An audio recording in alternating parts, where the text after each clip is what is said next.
আসসালামু আলাইকুম রহমতুল্লাহ। Dear viewers, আজকে বলতেছি লাউর বীজ নিয়ে কিছু গুরুত্বপূর্ণ কথা। আপনারা ভিডিওটা খুব হেল্পফুল ভিডিও দেখতেই থাকুন। আর যারা নতুন আমার চ্যানেলটি সাবস্ক্রাইব করে রাখবেন, পাশে থাকা বেল আইকনটি প্রেস করবেন নিত্য নতুন ভিডিও পাওয়ার জন্য।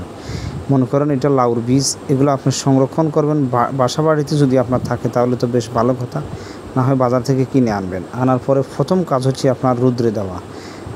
ন্যূনতম আপনি 5-6 ঘন্টার উপরে আপনার রৌদ্রে দিবেন। রৌদ্রে দেওয়ার পরে একেবারে আরও 8-9 ঘন্টা আপনি এটাকে ঠান্ডা করবেন। ঠান্ডা করার পরে আপনি যে একটা ছোট্ট একটা বাটি নেবেন, বাটিতে দিয়ে আপনার পরিমাপ মতো যতটুকু আপনার বীজ নেবেন ওই বীজগুলো পানিতে আপনার ভিজিয়ে রাখবেন আরও 5-6 ঘন্টা।